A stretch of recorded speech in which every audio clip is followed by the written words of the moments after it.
It's a bit of an understatement to say that I'm excited about the homily this morning. The topic itself is significant because we're continuing our conversation about Sabbath. But in addition to that, the particular framing of that conversation is significant and important to me specifically. Last week, I informed you in a change in our route, okay? So we're still headed towards the same summit, but taking a different route to get there than we originally thought we were going to. Instead of talking about a different spiritual discipline every week as we engage the season of Pentecost, we're talking about just a few, and we're spending more time on each of them so we can better understand what they are and how they actually look in our lives. Specifically with the issue of Sabbath, we want to understand it in a way that works its way down into our identity, who we are, not just what we do. That's really important to us.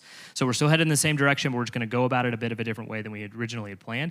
I want to remind you of a couple things that make the season of Pentecost unique and some of the characteristics of this season so that you kind of know where we are in this process. The season of Pentecost is meant to turn our hearts towards the work of the Spirit in us and around us. The word Pentecost, that event of Pentecost that took place in the first century, was actually a repeat event. Okay, so the original Pentecost happened thousands of years prior to that on Mount Sinai when Moses received the law from God. And there was a festival that took place every year on that day, 50 days after Passover, called Shavuot. And the whole point was to celebrate the fact that God had told his people exactly not just how to live, but exactly who they are. It was a really significant event, and that's exactly why that day was really important for the Jews over and over and over again, and then celebrated yet again in a different way when the Spirit of God fell like tongues of fire onto the people of God. The Spirit of God did not show up at Pentecost. The Spirit of God shifted the way in which they interacted with humanity beginning on that particular day. Okay, that's extremely important because the Spirit, literally on page 1 of your Bible, is invested and involved in every single element of creation. Okay, you'll find it literally on page 1. The Spirit is mentioned right there, and then continues to be involved, and then shifts the way that the Spirit is involved on Pentecost and continues up into this day. Okay, that was a crash course through like pneumatology. So if you're confused, it's either because that was not enough, or possibly you grew up in a tradition like I did where we didn't really talk about this stuff, and maybe this is all new information for you. If you come from a charismatic or even an explicitly Pentecostal tradition, you're getting tingly because this is like the sort of stuff that you want us to be talking about. If I could put like our people with Catholic background and like Presbyterian background with our charismatic friends and just somehow like find a way to intersperse you like chair over, like alternate chairs, that would be my dream come true. I think that would be amazing. We have a very diverse church when it comes to philosophy and theology, and I'm so grateful for that. But there are people you're sitting next to who come from a completely different perspective on life and faith than you do, and that is one of my favorite challenges as a pastor, is to find a way to help us all navigate faith together despite the differences that we've had experienced throughout our life. Sabbath, specifically, is a key identifier of the people of God. And it is not only a spiritual practice, but it is truly who we are. It's one of the things that God told us we are meant to be. Not just resting from work, but actually finding a way to identify ourselves as this one particular people. Things heal when we rest. Okay, our bodies heal when we rest. Our minds heal. Our brains literally heal when we rest. Our relationships heal when we rest. The actual earth heals when we rest. Like that happened during the pandemic. When we stopped driving places, the ozone layer began to heal over Antarctica. There was cleaner air than we've seen in decades, if not centuries. There was cleaner water than we've seen ever. There were countries where they rely on primarily like natural water sources, like springs and rivers and that kind of thing, that were able to drink the water that was coming down the river for the first time in a generation or two during the pandemic, just because we rested. Now, there was a lot of other things happening in the pandemic, and I'm not saying that necessarily justifies anything that was going on, but isn't that interesting? When we stop and rest, we begin to see healing in a way that we've never seen it before. The children of God are meant to be people of Sabbath. We're meant to be people with a work-rest rhythm, a work-rest relationship. That is who we are. And that's established in a bunch of different ways. But in addition to that, in addition to the ways that it's established in the creative order, it's also established through the law of God. Okay, and we talked about this a little bit last week when I read through the Ten Commandments and in the first iteration of it from Exodus.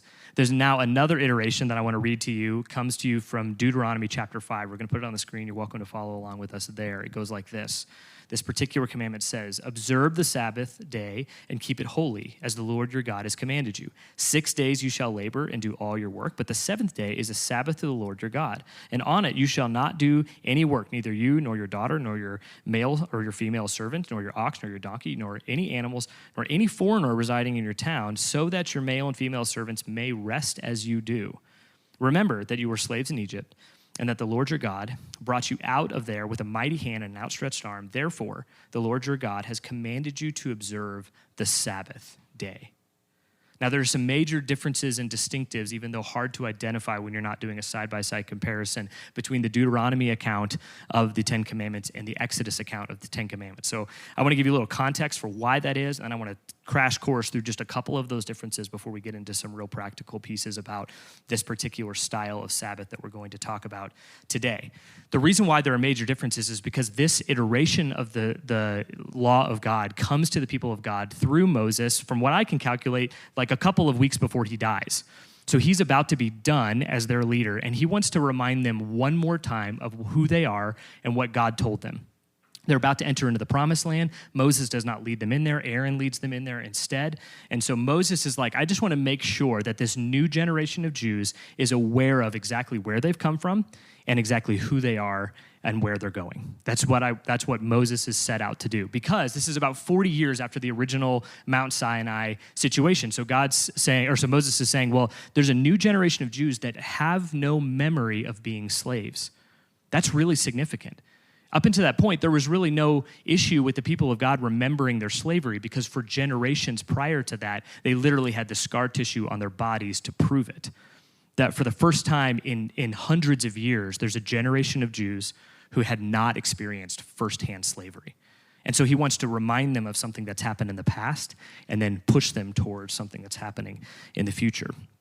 So he reminds them that a Sabbath is first a matter of identity and secondly a matter of practice, among many, many other things. Now, I want to take us through the comparison of the two accounts really quickly, okay? Not of all the 10 commandments, because each commandment actually has some differences from one account to another. We're just going to talk about a handful from this particular commandment on the Sabbath. First, in Exodus, the entire commandment, that commandment begins with, remember the Sabbath.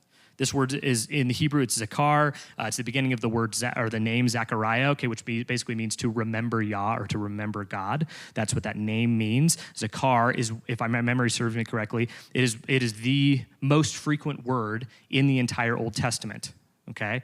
Zakar, remember. God's constantly trying to remind his people of what has already happened. Remember this, remember that. Don't forget, please remember. He says it to them constantly. And now that you know that, you'll see it in so many different biblical texts. It pops out all the time. That word is everywhere. Remember the Sabbath. But in Deuteronomy, the opening word is to keep, or you have seen in the translation we used, observe. It is the Hebrew word shamar, and it means to guard or to protect. To guard, protect, to keep something, preserve something the way that it is. So 40 years in a generation after Sabbath was communicated as law, the people of God are now hearing Moses remind them of this thing that they have to protect and guard, because if they don't, it will slip through their fingertips. And you and I know that firsthand, right? This is one of those things that if it's not protected, it will slip through our fingertips easily. Secondly, the phrase rest like you was added into this version of the Deuteronomy version of this commandment. Rest like you. The people who are, the Jews, the people of God, are meant to practice these things, and those who are adjacent to them, their male and female servants, their staff, essentially, or the people who are working on their land, or the people who are working for them, they are also to experience the same Sabbath rest as they are. So the Sabbath is expanded, not just to the particular Jews who are hearing it, but to those who are adjacent to them and connected to this practice. That's a really significant thing. We'll get to more of that in just a minute. Third, in Exodus, the Sabbath commandment appeals to the creation narrative, but in Deuteronomy, it appeals to the Exodus account. So you'll remember from last week when we were talking about the Exodus commandments themselves, that commandment appeals to, hey, this happened in Genesis, this happened in the beginning, this is how creation was meant to be, and then in Deuteronomy we're reminded, oh, you used to be slaves. The creation account is not in there. It appeals to a past experience. It's a reminder again of who they thought they were and who they actually are. Fourth, Sabbath is tied to strength and courage in Deuteronomy more than it is to rest from work, like it is in the book of Exodus.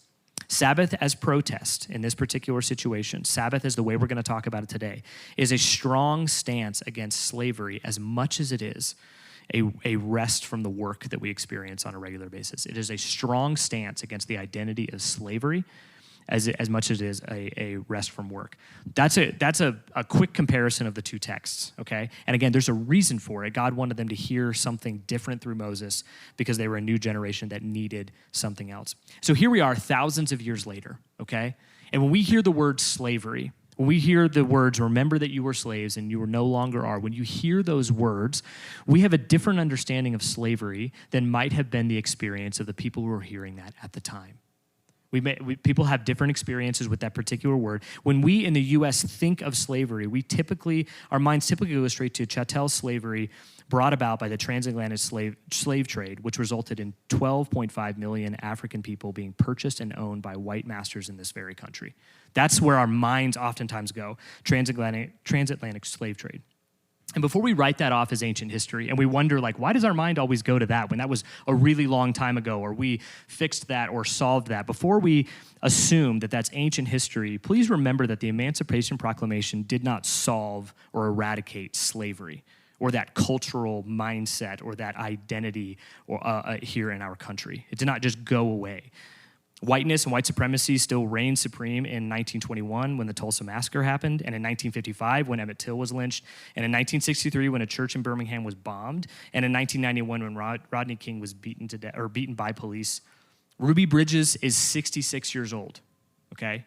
That's a sobering reality that Ruby Bridges is still alive. The 13th Amendment is still alive and well, and just over a year ago, George Floyd was murdered in broad daylight by a police officer. The talons of white supremacy, the talons of this slavery that we thought was ancient history still have its hooks in deep in the fabric of our society. That's still the case for us. And that's why we think of that when we think about slavery, when slavery comes to our mind. But that's only to talk to a particular kind of slavery. There's a much broader understanding of slavery when we really stop to think about it. That was only one kind of slavery rooted in a particular kind of white supremacy. Slavery, in many forms, is alive and well today. Tens of millions of men, women, and children are in slavery in this country and other countries. Tens of thousands of those people are in slavery in this country in particular. Slavery has broadened in its scope. It's broadened in its pervasiveness. And not everyone has to be owned outright in order to be in some kind of bondage. And so the slavery that we see in our country and other countries now is much broader. Debt, immigration, sexual exploitation, and many other things facilitate slavery the world over. So when we think of slavery, there's actually a lot of ways that we can think of slavery. It's a vast concept, and it's a vast topic for us to discuss today. The practice of Sabbath is to be in protest against slavery of all kinds. The slavery of ourselves and the slavery of people adjacent to us. The slavery of our neighbor and the slavery of our family. The slavery of any kind, whether it's some sort of holdover from the past that continues to creep up into the lives of people today, or something that's real and present in this very moment. Sabbath is a way in which we protest against that. Sabbath as protest is a strong stance against slavery as much as it is a peaceful rest from work. I've said a couple of different times that that Sabbath is generosity. It's generosity to ourselves when we're treating it as peaceful rest from work because we learn to be generous to ourselves. It is also generosity towards the world around us when we use it as a means by which we protest against the injustices and the ills of the world.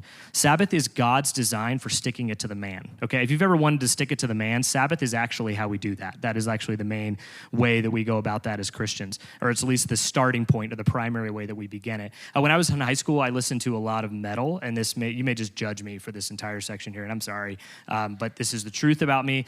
It was the first time in my life I could control what I listened to because I bought a car, and I could sneak, burned CDs into my car. If you don't know what a burned CD is, it's really not worth explaining, so don't even bother looking it up, but that was the reality when I was in high school, so I could sneak these CDs into my car, and I could listen to them, and then I could hide them again so my parents didn't know, and I became obsessed with this particular genre of music for some reason. I loved, metal and rock and roll kind of from every era. For my birthday one year, my dad got me an electric guitar, and he got me lessons too. And I walked in, and all I wanted to do was play the riff from Enter Sandman by Metallica. And the lessons guy was like, "You're not even holding it right. Like you don't know anything about this instrument, and you want to step right into this thing. Just chill out." And I didn't want to do any of the scales or any of that stuff, so that didn't last very long. And somehow, in the summer of 2003, I don't know how I did this, probably because of lying, I convinced my parents that I should go to this concert with my friends. We went to this music festival in Atlanta called Summer Sanitarium. What a great name for a music festival. Metallica was the headliner. They were joined by Limp Bizkit, Mudvayne, Linkin Park, Deftones. You're getting the idea of kind of what this is about. There's still a pretty large chunk of my molar back here that's missing from being knocked out cold in the pit during Master of Puppets, okay? So this is like my high school experience. My parents don't know any of this. If you're watching, Mom, sorry. But I kind of like lived this life in this music realm that just felt like super liberating to me. Along those lines, or during that time, I became aware of a band called Rage Against the Machine, which some of you will be familiar with. So first of all, Rage is a pretty ragey band, okay, as the name would imply. This would not surprise anybody at all. And every now and then, their guitarist, Tom Morello, will start like trending on Twitter because people are just blown away by his like political and social stances. And he's always quick to respond with like, what machine did you think we were raging against? Like it's all pretty obvious. It's all like kind of right there in the music, exactly what they were about. That kind of music and a lot of that just sort of era in my life speaks to something in me that just loves like a little bit of anarchy, a little bit of rebellion, a little bit of protest. I find that sort of thing exciting and fascinating, and actually I think that it is directly connected to my faith.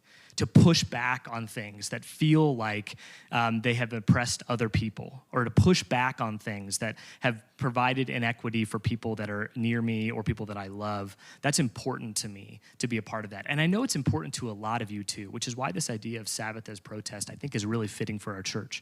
It's really fitting for some of you because you're like very anarchy about whatever, and some of you just want to burn it down, which is awesome. I'm with you. And there's a lot of other folks who are like, like mild anarchy and, more strategic anarchy.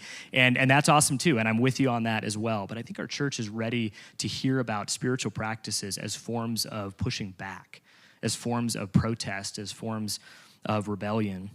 And that's exactly what I think the practice of Sabbath does. So I'm going to go through a couple different versions of Sabbath as protest, and then we're going to be done. First, Sabbath is protest against consumerism. The average American interfaces with the average American interfaces with between 4,000 and 10,000 advertisements a day. 4,000 and 10,000 advertisements a day. We are bombarded with advertisements to consume, whether it's products or services or whatever. Those things are in our face all the time. And Sabbath is a weekly opportunity to take inventory of what we have rather than seeking out new opportunities to consume. It's an important rhythm for us to push back against the consumerism that has sort of owned us and like taken advantage of every single part of our life. When we take Sabbath to cut out that exposure to ads, we have the opportunity to take inventory of what we already have. We have so much already. We have so much stuff that we need second homes and third homes for the stuff that we have. We call these storage units. There are about 2 billion square feet of rental storage space in the United States. If you took all of the fast food restaurants in the U.S. and you combine them together, there are more storage units in the U.S. than all fast food restaurants together. That's how much space we need to store other stuff. 25% of people own 2-car garages and they don't have room to park cars inside of those garages. 32% only have room for one vehicle. That's me. We have bikes. We have lots and lots of bikes. We have stuff in one stall of our garage. We literally can't get another car in there. Okay, that's our situation. That we have so much stuff that we need extra spaces to keep that stuff. This is not meant to shame you for the stuff you had. Like I said, we have stuff too. Rather, a great spiritual practice, a great Sabbath practice, is to take inventory of the things that you already have. Don't start with your entire house. That's overwhelming, and you will not enjoy that practice. Pick a drawer, pick a closet, pick a room at most. Maybe choose your car and take inventory of what's already in there. You will be blown away with what you already have. And when we build that into a Sabbath rhythm, a Sabbath practice, all of a sudden we have the ability to see what's right at our fingertips instead of always wanting more and trying to consume more and more. Second, Sabbath is protest against idolatry. Idolatry is not a concept that we talk about much. We probably should talk about it more. When we see the term come up in the Old Testament, we are given imagery of statues and sculptures that represent gods, and then people would literally bow down to these literal statues. We don't see that kind of idolatry in the U.S. And for that reason, I think, and I would argue that our idols are very dangerous because they are not seen, they are not known. Some of you worship work. And you do so by devoting your entire life and sort of aligning your entire life around this concept of work. We'll use words like busy or hurry or like a hard work ethic or something like that and kind of like gloss over this very real reality that we worship work. Some of us might even use the term workaholism, but we would do so sort of in a joking way. Like we don't really think of it as an actual thing when it very much is an actual thing. And it's becoming so pervasive that it's becoming normal and we don't really see it as a problem. Sabbath is an opportunity to cut work out of our lives in a way that protests against the idolatry that becomes work. It is pushing back on a society that's telling you that you are what you make. You are what you do. And let me tell you in no uncertain terms, you are not those things. That is not who you are. You are a child of God, and Sabbath is a constant reminder of that. A breath prayer that might be a helpful practice for you in Sabbath is this: I am not what I do. I am not what I produce. I am a child of God. I am not what I do. I am not what I produce. I am a child of God. It's simple, but it's true, and it's not something that I think we actually believe. You are not what you make. You are a child of God. Third, protest against injustice. Sabbath is a protest against injustice. Last summer, many of us stood shoulder to shoulder by the Colorado Capitol, and we protested, and some places in Aurora as well, for months on end. We did this together. Some of you were doing so in other ways. Like we found ways as a church, whether it was in person or virtually or from a distance or whatever, to protest against the injustices that people experience in our city and in the world around us. Injustice is not what God designed for the world. When there's injustice, we say the world is not as it should be, and we practice lament together. But we also pursue justice where we can. We don't just lament injustice, we also pursue justice, and we have to do that proactively. That's the only way that justice is served. When we practice a work-rest rhythm, a couple of things happen that can result in justice. The first thing that happens is we disrupt the labor and supply chains that are so often the backbone of injustice in the world, right? Think about the clothes that you're wearing, the shoes that you're wearing right now, the food that you ate this morning, the house that you're going to live in, the car that you're going to drive. Do we know anything about the ethics that were practiced or followed or maybe ignored entirely, the human rights violations that took place to produce those things? Again, I'm not trying to shame you. I don't really know much about the clothes that I'm wearing right now either. I'm learning those things. But when we practice Sabbath and we choose a day of the week where we don't consume, we disrupt those supply chains and those labor chains, and we do right by our neighbor. Remember that line that was added in Deuteronomy, to rest like you. The people who are working for you or the people who are working around you should also experience the Sabbath rest that you're experiencing. And yet so many people who are underpaid or overworked are experiencing this primarily because we have an insatiable desire for more. There are so many people the world over who are in dire situations in their work, oftentimes literal slavery situations, because we just want more. We're so desperate for more that we're willing to put other people's lives and well-beings at stake because we want more. And so this is related to the consumerism one, although slightly different, because it's thinking about the injustices that people experience so that we can practice our consumerism. Sabbath is a disruption of that rhythm. Sabbath is an opportunity for us to push back against that, to push back against the injustices that many people experience.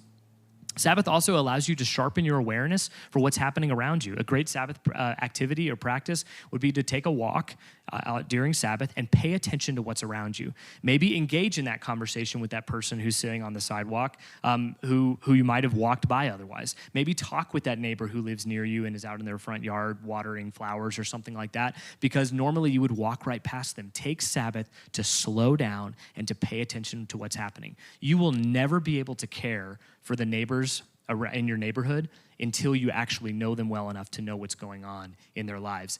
We don't typically volunteer the hardest things in our lives to people, right? That's something that we find out over time. And so you have to get past some of that small talk to build the trust to actually learn what's happening in their lives so that you can push back on the injustices that they may be experiencing. Lastly, Sabbath is protest against misguided identities. Who are you? What is your makeup? What do you believe about yourself? Again, this is similar to the protest against idolatry, although a bit of a different focus. So think back to the differences in the commandments. Remember that you were slaves. That's what's written in there. Remember this thing that was true about your ancestors. Not necessarily you specifically, but remember that it could happen just that easily, that it could be the case for you. Think about the things that you're enslaved to. Remember that you were slaves, but that was not who you were, and it is not who you are now. There is more to your life. You are a child of God. Think about a good Sabbath practice or activity is to think about the relationships or the situations that you find yourself in that tell you something about yourself that is simply not true. And by the way, one of those relationships could be your relationship with yourself. One of the most condemning voices oftentimes in our lives is our own voice, telling us things that are not true about who we are. You are a child of God. And I don't think that you can hear that often enough, because your job and your family sometimes and your neighbors and the news and maybe even in your own mind, these sources of information are telling you a different narrative about who you are. And a good Sabbath practice or activity is to think about how to change the narrative about yourself in spite of those relationships or those experiences. Change what you're hearing about who you actually are. Sabbath is protest in a lot of ways. I highlighted a few. There's a longer list that I don't have time to get into. If you want to keep talking about it, if you're getting excited about the rebellion and the anarchy, we can talk more about ways that Sabbath is pushing back against the situation that we find ourselves in. But if you've ever wanted to stick it to the man, the Sabbath is actually our design to do that. That's exactly what we're supposed to be doing as the people of God, because it is a part of our identity. And I know there are people in our church who are just kind of like thinking about Sabbath for the first time, but I wanted to spend the last few weeks thinking about what does Sabbath mean for us as an identity, and what does it mean for us in practice and a rhythm? What does it mean for us as protest? Because my hope is that a year from now, we would all have grown in our understanding of Sabbath and in our practice of Sabbath. Although I got these out of order initially, if I could reorder everything we've said about it, it would go like this. Sabbath is identity. Sabbath is who you are.